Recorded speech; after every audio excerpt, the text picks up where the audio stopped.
yang tidak nerima rukhsahnya Allah Ta'ala.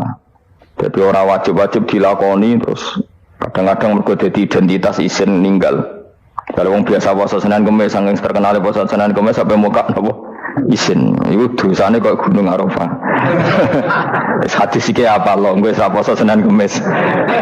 Jadi ala kenapa ora puasa Senin Kamis nampa rukhsahe pengiran niku ora nampa jeneng gak nglakoni. Karena mengkono iku ali ngatasi man mal isine yang bisa pemislu jibali Arafah iku kaya gunung Arafah. Jadi pangeran itu ya aneh sing apik to. Jadi misale ana wong maca Quran kok yakin ra di sepuro iku dianggap ngenyek Quran. Wong wukuf ning Arafah kok nyangka dosane ra di sepuro iku dianggap ngenyek pangeran. Mana ana wong wali iku mergo ndablek. Dene wong ndablek ra wali iku goblok-gobloke wong. Jadi ke daftar wali lewat jalur napa? Tapi potongannya ya tetap wali, jenis serabakan. Jadi wali ini gampang. Jadi kok ada jadi wali wis bejane wong. Enggak tak terang lo carane jadi wali. Sing gampang-gampang nak mbok bar Ramadan tak deloke wis masuk ta urung. Nah ora tak sidang nang kok. Ya dadi kan ora dadi wali usul ning pengadilan kudu dimenangno. Rawahu ngene hadis sapa Imam Ahmad. Wasiratu te syarat iku dumatun. Wasiratu tawi siratal mustaqim dulmatun peteng. Wasiratu te dalan lagu maring sirat wal yaqinu yakin. Wa te kang yakin tahqiqu tasdiki ku benerno barang sing tasdik tahqiqu tasdiki. Iku tahqiq dalam benerno. Maksudnya kamu punya otoritas pemikiran yang akurat. Kanggo benerno bil ghaibi kan barang ghaib. Ini sing dadi ibadah kula nganti ketemu pangeran. Tahqiqu tasdiki ku duwe akurasi benerno. Bil ghaibi lan barang ghaib. Carane bi izalati kulli ghaibin kelawan ngilangno saben-saben sing dadekno kemamangan. Bi izalati kulli ghaibin kelawan ngilangno saben-saben barang sing dadekno kemamangan. Pun kula baleni saking awal wal maqalatu rabi'ah kula terangno. Nabi Bakrin Siddiq radhiyallahu anhu dawe adzulumatu khamsun. Dawe Abu Bakar kegelapan itu ada 5. Di mergo Abu Bakar wong saleh nek kegelepane yo luwih akeh. Dadi rapati apal nek jumlahe akeh rapati apal. Roe muk piro? 5. Nah, zaman akhir ora temu 5 ribuan napa? Nomor 1 hubud dunya. Seneng dunya. Senang dunia macam-macam, senang pangkat, senang apa saja yang tidak mengantarkan ke akhirat. Itu darani napa? Dunia. Atau apa saja yang murahan, itu darani dunia. Kalau terangno definisi dunia. Dunia kata dana yadunudunuan. Ana sing ulama nasrib sangka dania, dania terus ditakhfif hamzah dadi daniah. Daniah terus ditakhfif hamzah dadi ya daniyah. Dania terus mengikuti wazan fula jadi dunya. Dan barang sing hina itu jenenge apa? Dunya. Utawa barang sing dekat iku jenenge dunya. Mergo maknane dunya saiki, dana iku maknane dekat. Akhirat nanti. Sungokno wae kok kowe suwe paham. Sehingga sesuatu yang tidak murahan kayak sujud, kayak sedekah, kayak ngaji iku ora dunya. Ini kesaksian akhirat. Sehingga ketika Ibnu Khaldun itu Allah itu ngeritik dunia ya yang perlu dikritik. Bahkan kadang akhirat pun dikritik pangeran, swarga pun kadang dikritik pangeran. Nak waya perlu dikritik karena ada konteksnya. Ada apa? Konteksnya. Misalnya begini. Saya punya kitab namanya Khilyatul Auliya atau Baqatul Asfiya. Saya sampai sekarang belajar kitab itu terus. Ini sekitar 14 jilid. Ini kitab indukan Ihya. Saya berkali-kali ngomong di mana-mana. Imam Ghazali dalam hal mana Kibul Akhyar, sejarah orang-orang pilihan itu nginduk kitab nama Khilyatul Auliya itu 14 jilid. Dalam ilmu tasawuf beliau nginduk kitab jenis Qutil Qulub, ini karangannya Abu Thalib Al-Makki. Dalam fikih tentu beliau nginduk gurunya Imam Haromen. Dan memang kitab itu harus nginduk, kalau tidak namanya mukhtarik, bikin-bikin. Memang syaratnya ulama harus muttabi, dia hanya pengikut, tidak boleh apa kreasi. Kalau kreasi namanya bid'ah, nama bid'ah. Kalau terang, di situ ada cerita ada seorang sufi bodoh ngeritik dunia tak ngamal. Dunia wis ora ono benere, dunia ku nggon batang, dunia ku jifah batang. Sing berebut batang ya siap-siap rebutan mbek asu, pokoke ngomong wis tok ndi-ndi. Sayyidina Umar itu agak tersinggung dengan makalahnya orang sufi yang bodoh ini. Ya, rata-rata orang sufi memang bodoh, kecuali gelem ngaji fikih. Selang ngomong ngalor ngidul dunia ku swelek terus dia ini biasa lah orang sufi itu semilah dewian terus orang lakoni popos ngerti-ngerti lesu kok mangan wae lesu orang sufi kan gitu. Singkat cerita terus Umar agak marah tapi beliau masih bisa mengendalikan diri terus kata beliau sal sayyidah sal hada sayyid kamu tanya hada sayyid maksudnya sayyid dalam bahasa dulu itu ya orang terhormat dalam bahasa zaman era itu maknanya sayyid itu maksudnya apa sadat maksudnya bukan habib bukan.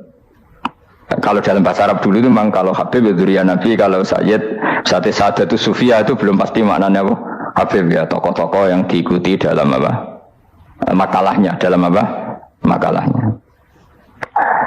Terus kata Ubay bin Ka'ab dan ini menurut saya benar sekali dan kamu harus mengikuti Ubay bin Ka'ab. Dia adalah termasuk 6 sahabat yang dipuji Nabi min ahlil Quran yang dipuji Nabi min ahlil Quran. Kata Ubay bin Ka'ab, lalu Anda masuk surga karena apa? Lalu Anda masuk neraka karena apa? Lalu Anda dapat ridho Allah karena apa?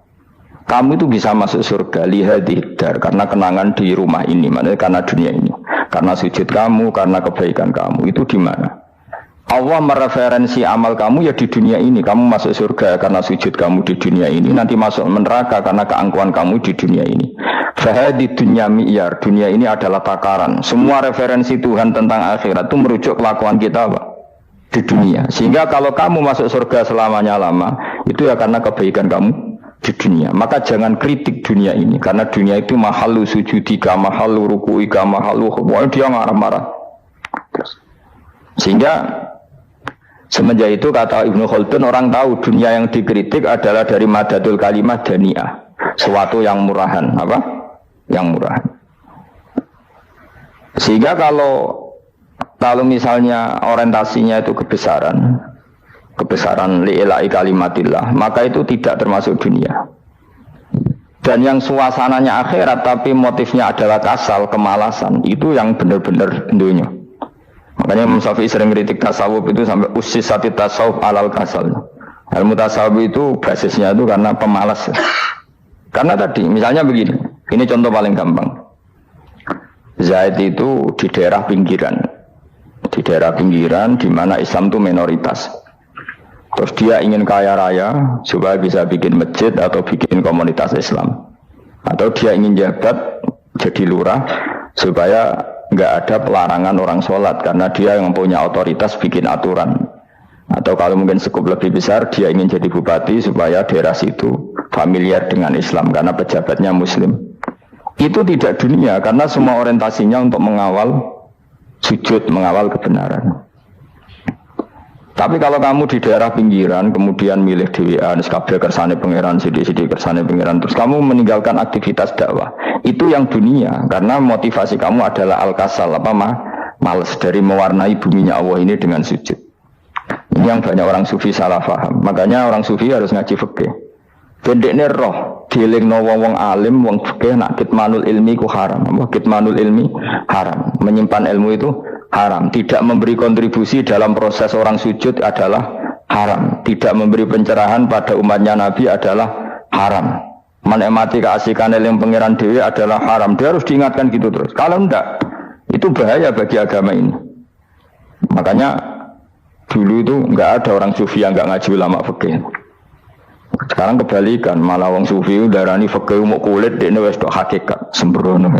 Oh tak tobat nonton anak ketemu aku. Itu bahaya, paham seperti itu tuh bahaya. Karena sekarang itu sufi itu jadi identitas kesalehan. Jadi yang rumah kome sufi koyo-koyo sak dhuwure ahli napa? Fikih. Itu bahaya. Karena tadi sufi itu akan ngeritik dunia sepedas-pedasnya. Kemudian ujung-ujungnya meninggalkan dunia, kemudian happy-happy asik pangeran dewean dan membiarkan umatnya Nabi ini berserakan kemana-mana, tidak terlibat sama sekali, tidak memberi kontribusi sama sekali. Kalau bahasa gampangannya orang gelem amar ma'ruf, gak gelem nahi mungkar. Tapi bahasa amar ma'ruf nahi mungkar kan saiki dadi gerakan ekstrem. Makanya orang tak bahasa amar tidak peduli, tidak mulang. Kalau saya bahasa saiki repot terus. Paham ini penting kalau terang. Jadi kalau baleni malih ya. Sing dimaksud dunya ketika dikritik pangeran iku dunya sing sangka kata daniah, sesuatu sing murahan, sing enteng, sing nafsu iku jenenge napa? Dunya napa? Dunya. Tapi ketika sesuatu itu baik dan mengarah kepada Allah iki jenenge dunya iki masruatul akhirah. Maka dunya itu di dua status napa? Siji masruatul akhirah. Dan ini status yang harus kita pakai. Makanya kata Imam Ghazali itu, gue nak randi duit, sak penat-penate urip terus merasa nggak punya kenikmatan, datang saja ke kuburan dan yakinlah semua yang sedang mati keinginannya hanya satu, ingin kembali di dunia dan memperbaiki amal-amalnya. Berarti dunia adalah segala-galanya bagi orang yang sudah mati. Ya, orang yang sudah mati itu cita-citanya satu, la'ali arji, semoga kita kembali ke dunia. Untuk apa? Untuk membenahi semua kesalahan yang pernah dilakukan zaman ini dunia. Terus kamu ingat fa'ana fid dunya, ya Allah alhamdulillah sekarang masih saya di dunia. Artinya saya punya satu kesempatan yang diinginkan semua orang yang sudah mati di seluruh dunia. Tapi malah wali anu urip malah kepengen nang mati. Saking kakean kasus ini, apa? Kakean apa? Kakean kasus. Makanya di sini sirinya para rasul, para nabi itu sering donga Allahumma tawil umrona, sehingga banyak orang soleh mendoa supaya panjang apa?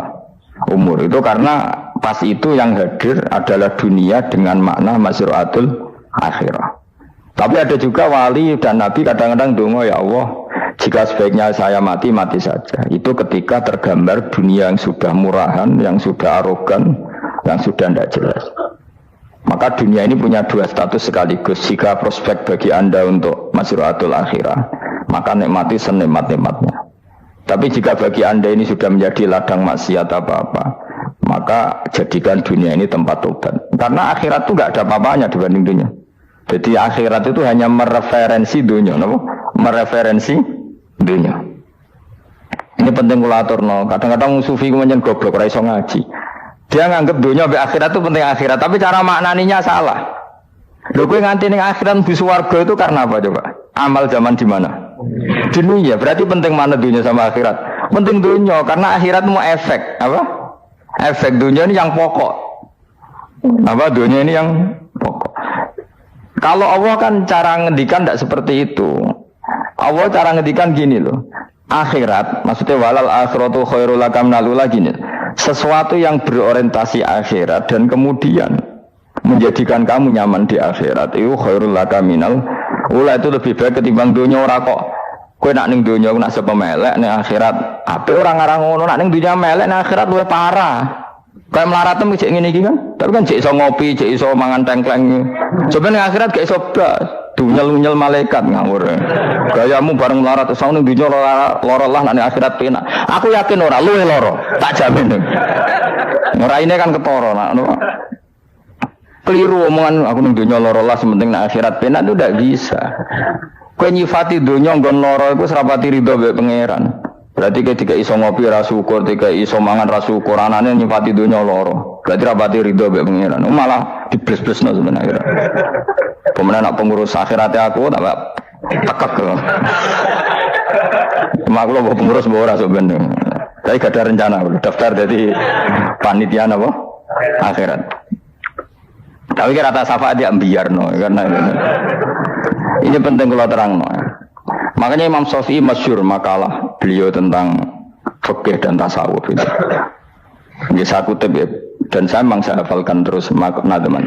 Faqihan wa sufiyan fakun laisa wahida fa inni wa haqqu wa iyyaka ansahu. Terus kata beliau mensifati orang fikih fa hadza qasin lam yazq qalbuhu tuqa.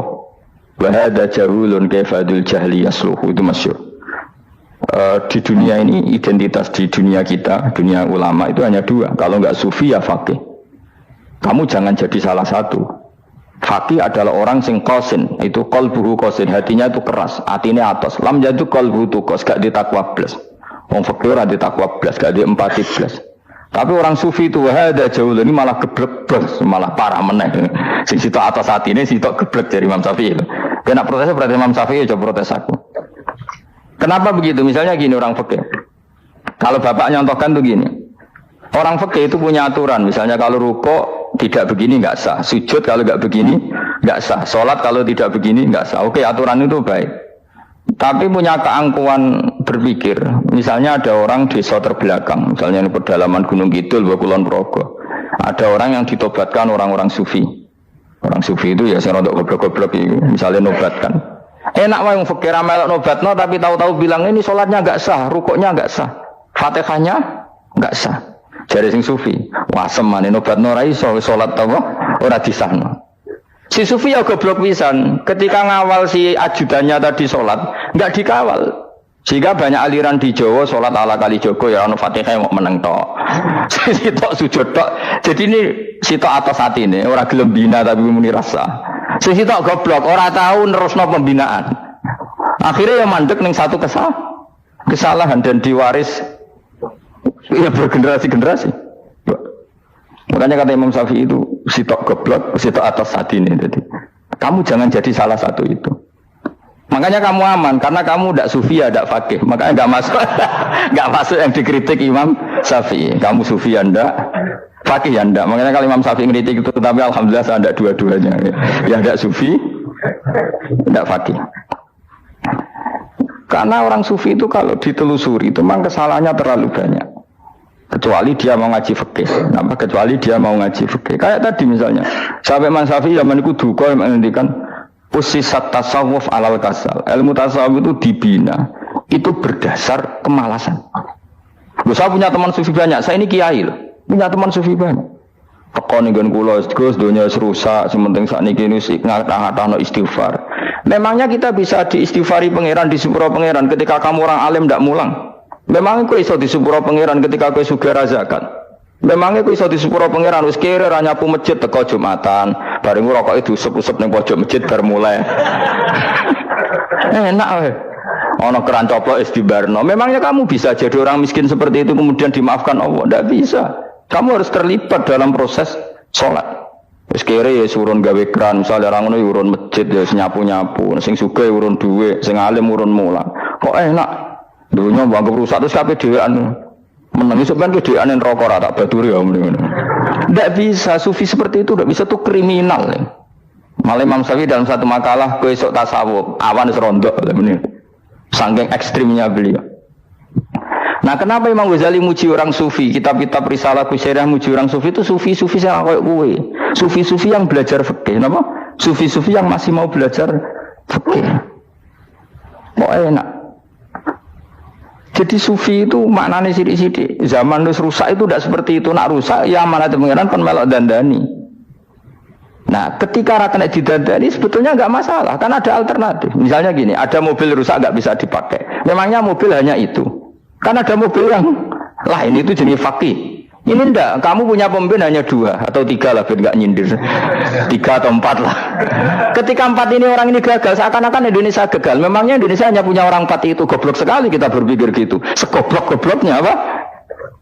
Memangnya Indonesia itu milik siapa? Kenapa kamu menggantungkan sama 1-2 orang, 3-4 orang? Gampang ada cara alternatif. Terus tapi kan harus lewat pemilu, kecil ngenteni pemilu 5 tahun cepat. Mustafa Rohin jokno jadi calon presiden. Nah, kemudian jadi negara tahlil. Karena dekne piye, apa ngomong ekonomi ya ora iso. Ngomong wisata ya haram, ngomong budaya haram. Ngomong badan usaha milik negara ya ora roh den. Lemen langsung dibagi-bagi. Tapi kelirunya kita selalu begitu. Ketika kecewa sama pemimpin, seakan-akan dunia ini tergantung pemimpin itu. Mana ada dunia ini dipasrahkan sama makhluk oleh Allah. Dunia ini milik Allah, nggak pernah dipasrahkan makhluk. Bahkan kiai mati pun nggak ngefek pada agama. Dulu sahabat meninggal agama jalan, wali songo orang-orang pilihan meninggal agama jalan. Karena Allah tidak ridho dunia ini, agama ini, dunia maupun agama dipasrahkan sama seseorang. Allah yang mengurus dunia ini. Apa nak konglomerat mati terus uang melarat kabeh? Enggak kan? Apa nak wong soleh mati terus wong bejat kabeh? Allah yang mengurus agama ini, mengurus dunia ini. Saking goblokem, nak ono kecewa mbek makhluk ini. Ya Allah, terus seakan-akan dunia ini runtuh. Ono pegatan sakake saiki ora ono sing lanang. Banyak orang pegatan terus bojo luwih apik. Bojone mati sing wedok malah makmur akeh to. Makanya pangeran anggap manusa iku entek-entekan. Allah nate ngendikan gini Mas dalam pegatan. Unik ngendikan pangeran. Ya rodok manekno wong pegatan. Wa iya tafarraqa yughnillahu kullam min saati. Kamu tidak usah takut dalam suami istri itu bercerai. Wa iya tafarraqa, jika dua suami istri bercerai, yughnillahu kullam min saati, bahkan satu-satunya per satu dari kedua mempelai ini bisa dikasih lebih kaya. Banyak enggak wong pegatan terus akhirnya lebih makmur. Dan kenangannya untung pegatan Mas dhisik aku untuk bojo sing dhisik wis. Aduh, selemu goblok. Enggak sing lanang karena bosen dijudisi ngono, untung saiki di bojo konak, bojoku sing dhisik. Banyak enggak orang pegatan kemudian kenangannya itu baik sama yang sekarang. Dengan yang lalu mau ngerutut tok, banyak enggak? Banyak. Dulu kita punya pemimpin yang cakap, yang otoriter. Zaman itu pun di demo. Coba kita ini kan mulai dulu anggar di pemimpin di demo kok cek urip pantes di demo kok es mati digo kelangenan. Kelakuan kok ngono. Mulai dhisik nganti saiki. Kiai juga gitu, zaman urip dikerwiti, kok bareng mati kiai penggantinya dikritik ora koyok kiai dhisik. Iku ora ya coba 66 Pak Karno dikritik, orde baru diurus gitu tuh. Nabi yang ngono mangsamu presiden tok. Nabi ku kan mukjizat iku ngaji. Jadi mukjizatnya Nabi ku ngaji. Jare masyarakat pun mukjizat orang keren blas. Mukjizat itu kudu nganggo tongkat. Jadi seru napa? Dianggap Nabi Harry Potter. Jadi Nabi ku mukjizat kok mulang. Mulang itu mengatur logika supaya mapan nikmati Allah dan Rasul. Itu mulang. Mereka agak seneng. Mat, caraku Nabi-Nabi dhisik kudu tongkat apa no, Mat. Jadi seru apa? Seru main sebelah pokoknya seru lah. Nabi sempat tertarik, ya kepengen di tongkat tahu Nabi tua, kita ya sangar lah, jadi Nabi ngalor ngidul gak apa, tongkat nggak sing ngelawan, plus terus kecemplung segoro, kan ya seru lah, misalnya orang Yogyo macam-macam, tutuk terus likuifaksi do tenggelam kan, seru lah, apa? Nah jawab pengiran dulu tuh, dia matke jok tongkat, gampang nggak masalah tongkat. Sekarang ngetok wit kan gampang tongkat, memang samu tongkatnya Nabi Musa terus. Digawe dikai mori terus dikai minyak ya ora dijupukno wit diketokno mangsamu. Wong sing hebat ku sing nyekel dol ora apa. Ya jajal to kate Musa tak kena kowe. Ora ono pengaruhe. Wong saiki ning gone Turki digo tontonan ora piye-piye. Lah nek mbate jek aktif Pak Turki nantang Israel duel langsung. Lah wong di tongkate Nabi Musa kok digertak Israel rawani. Lah nek tongkate iku tenan nak oh sing sakti sing nyekel dul ora perkara tongkate. Nah cara wae dhisik sono HP Nabi Musa ya luar biasa cara itu. Akhirnya Nabi Muhammad itu sempat kepengin jawab pangeran unik. Awalam yakfuru bima utiya Musa min qabl. Matke kok gak eling apa zaman Musa nggo tongkat wong terus do iman. Awalam yakfuru bima utiya Musa min qabl qalu sikhroni tazahara wa qalu inna bikullin kafirun. Apa zaman Nabi Musa itu terus wong do iman? Ya tetep komentar dari tukang sihir. Padha wae, Mas.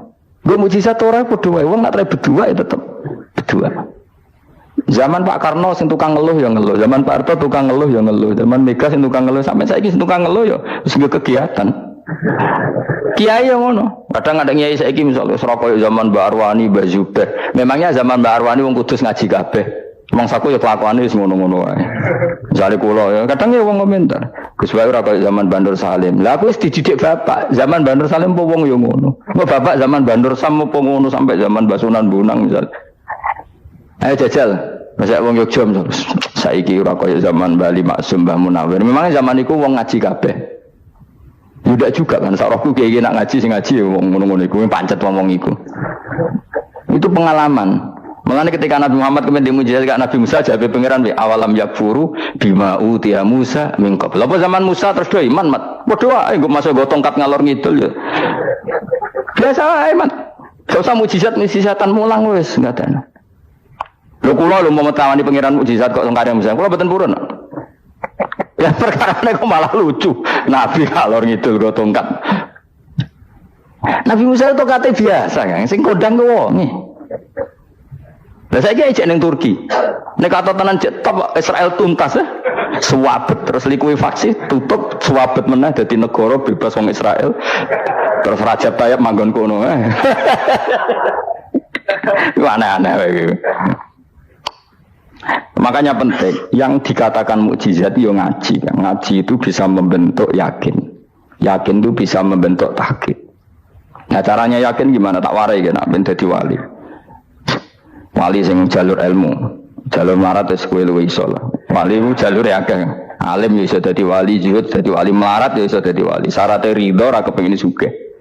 Ya syaratnya melarat dadi wali ridho ora terbesit kepengin sugih ya ora tau muni lho umpama aku di dhuwit ora dadi wali, muni umpama tok wis ora dadi wali. Jadi fa inna law taftahu amala syaiton, karena mengatakan umpama itu wis buka pintu setan. Jalur apa ya? Nah alim syaratnya hafal Quran, hafal ribuan hadis. Nak zuhud syaratnya radhi HP, rawi anan. Nak fakir ra oleh diangen-angen. Ayo milih ndi? Apa rasa dadi wali? Enggak usah ya. Kalau terang, ini penting. Kenapa saya sering ngeritik orang sufi? Karena sufi sekarang itu beda dengan sufi dulu.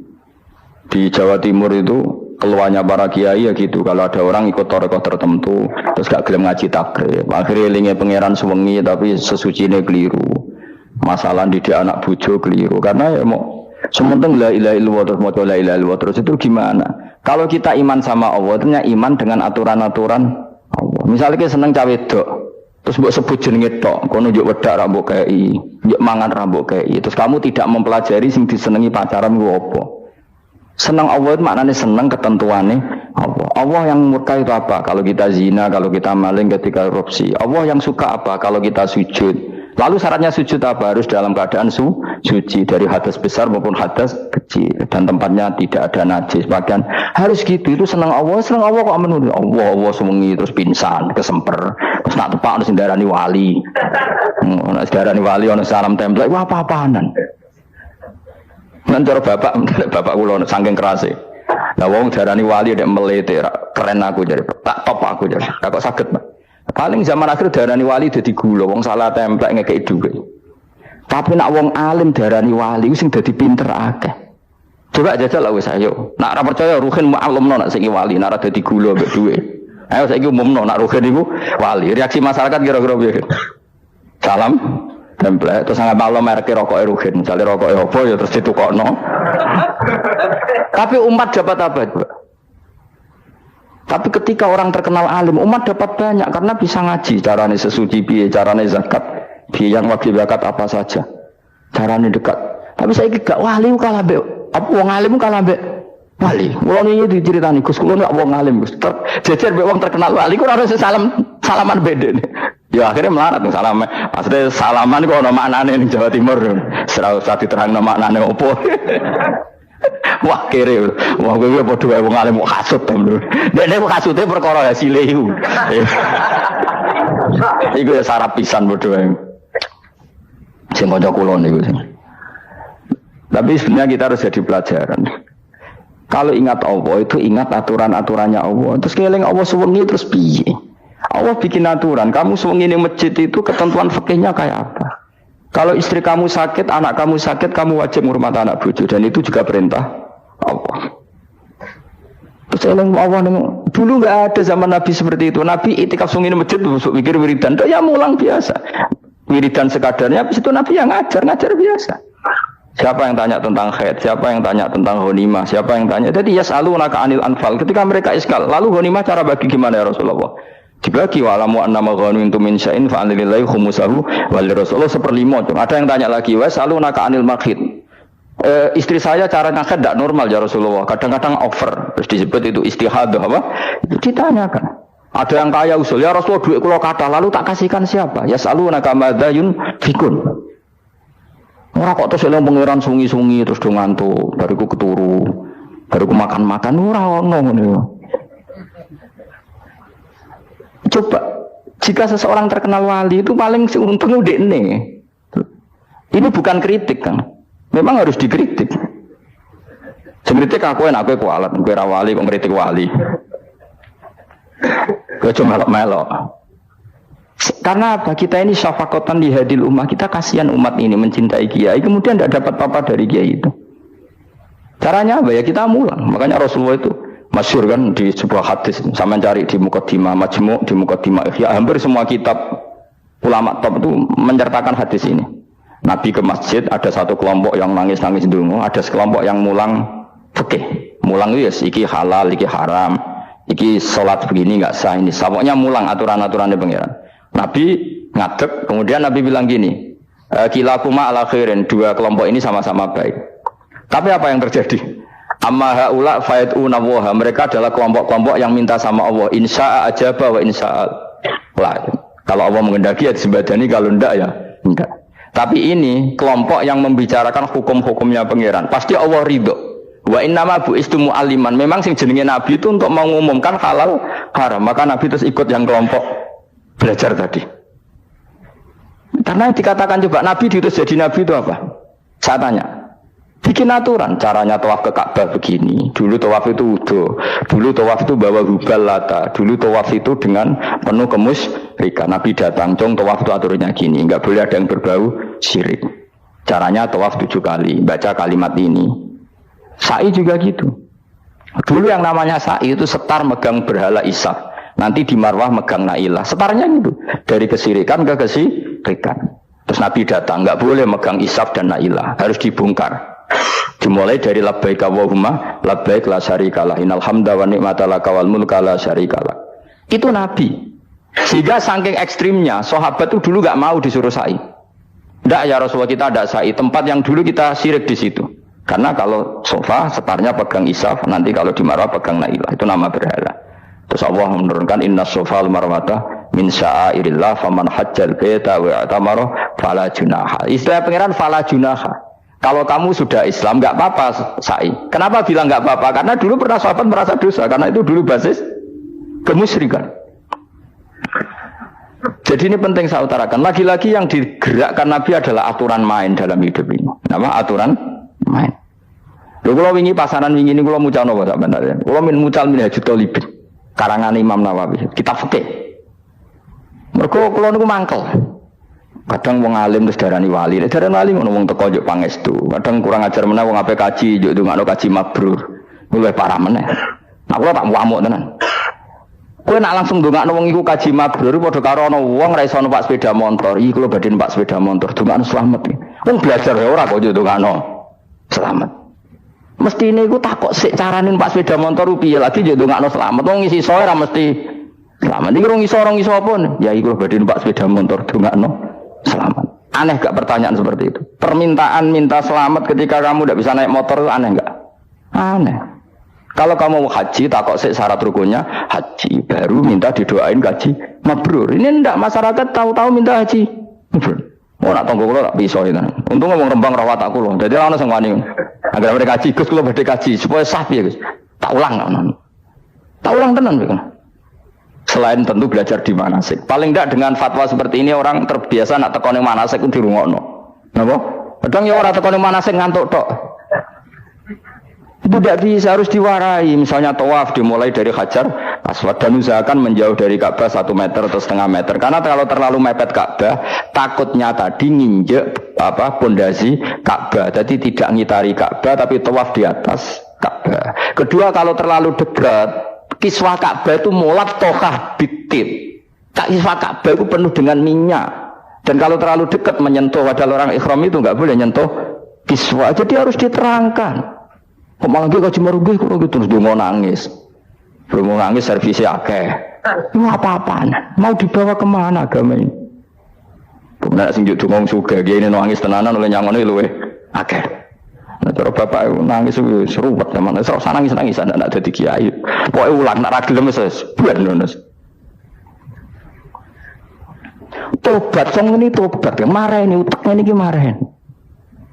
Coba contohkan analogi hal yang gampang. Ono wong ra iso numpak sepeda motor datang ke kamu minta didoakan selamat, aneh ndak? Urutannya ya belajar apa? Sesuk ono wong ra iso salat, dongakno salat kula niku makbulah. Makbulah mbahmu. Takbir ar-Fatihah ar ya kabeh itu ono urutane. Itu ulama. Jadi makanya Rasulullahnya gabung sama yang mualliman, yang guru. Dan ketika awan nyifati Rasul itu apa coba? Rabbana wab'ats fihim rasulam minhum yatlu alaihim ayati wa yuzakkihim wa yu'allimuhumul kitab wal hikmah. Rasul itu sifatnya yang diulang-ulang pangeran itu yatlu alaihim ayatika, membaca ayat-ayatmu. Artinya apa coba? Mulang kan? Wa yuzakkihim, membersihkan akhlak-akhlak mereka. Artinya apa? Mulang kan? Wa yu'allimuhumul kitab wal hikmah artinya apa? Mulang. Nabi itu disifati dalam satu ayat itu gayanya ada sampai 3 kali sifat, tapi maknanya mulang kabeh. Yastu alaihim ayati artinya apa? Membacakan ayat-ayat Allah artinya apa? Mulang kan. Wa yu'allimuhum artinya apa? Mulang. Wa yuzakkihim bersihkan mereka, membina artinya apa? Mulang. Makanya saya pernah ketika tawaf anak-anak sarang yang idolakan saya itu, saya ingin di depan multazam jenengan berdoa. Saya ngamini karena doa jenengan mustajab. Mohon ngaji sih, nak ngaji kok tak dongakno, nak eling, nak ora yo wis. Ya wis oke jam 2 malam kita di atas tingkat 3 kalau enggak salah pas itu di Mekah deh. Ulang Bukhari Gus. Kalau ngaji Bukhari pinjen ya tak ulang. Jam 2 saya ngajar sampai subuh sekitar 2 jam. Habis itu lagi donga dengar pemultan. Kalau donga wis sederhana Gusti, bocah-bocah niki mugi-mugi wonten gunane teng umat Rasulillah, purun mulang mboten kedunyane. Amin ya, amin. Padahal di antara mereka kita ada sing donga ben rabi, berkata wis tuwa. Ayo kula dongane ya Allah. Ini di depan multazam semoga anak-anak ini manfaat umatnya Kanjeng Nabi purun mulang, purun napa-napa teng masyarakat. Wis iku tok amin amin pun bareng. Karena itu yang saya bisa tanggung jawab di depan Allah Subhanahu wa ta'ala. Coba kamu berani enggak di depan Allah terus kayak ngomong dunia. Karena hanya mulang yang bisa mengantar manusia mencintai Allah dan Rasul. Coba barokahnya kabeh kiai darani harame zina. Berapa juta orang yang tidak berzina gara-gara dawe para kiai nak wong zina sok ben dakare dikewetok, virgine ditunjuk malaikat. Entah cara ngulang gimana, cara tahdzir gimana terserah gayanya kiai masing-masing. Mungkin Mustafa nyontokno payudara di guantung, wong dene jorok nyerot. Dadi roken duwe pinter meneh dakare apa dikewetok. Barokahnya tahdzir seperti itu berapa juta orang yang kemudian tidak zina. Berapa orang enggak jadi rentenir gara-gara cerita para kiai?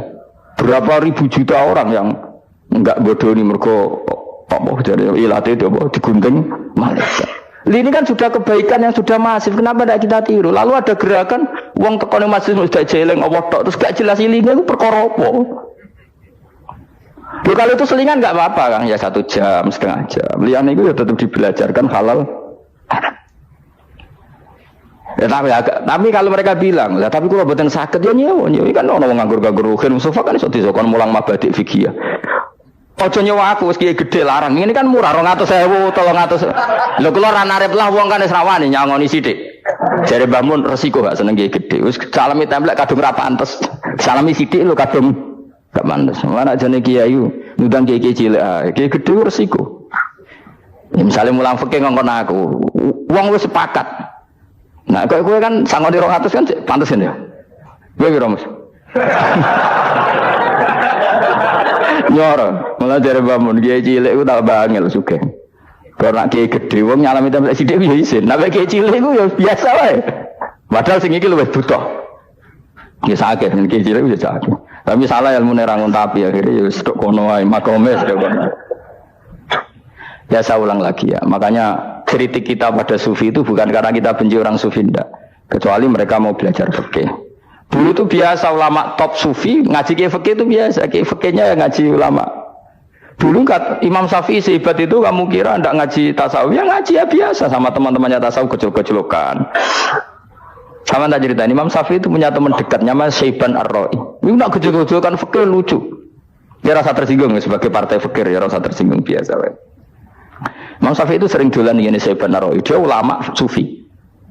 Sampai muridnya gremeng, misu katas al-hadal badi. Sak jenengan takok desa ben. Jadi Imam Syafi'i ben. Ya. Takok aneh kan. Ma taqulu fi zakat. Zakat cara kowe piye? Habib Umar Hafid itu suka mengutip perdebatan Imam Syafi'i, dialog Imam Syafi'i dan Syaiban Ar-Ra'i. Saya juga suka karena saya sering melihat itu di Ihya di beberapa kitab ada. Ma taqulu fi zakat. Zakat menurut kamu gimana? Ala madzhabi atau ala madzhabi. Menurut madzhabku apa madzhabmu? Jare Imam Syafi'i. Ya cara madzhab apa? Madzhabku wis roh dhewe. Lha apa tak kok kowe? Ya rada cangkem elek tapi lucu. Nah cara aku ya zakat itu wajib kanggo sapa wae, cek kere, cek sugih ya kabeh wajib zakat. Lah terus aturane pangeran piye? Mosok wong kere wajib zakat. Lah apa melarat mesti dunyane halal. Ya iya sih, tapi mosok wajibna zakat. Ya jare tak kok.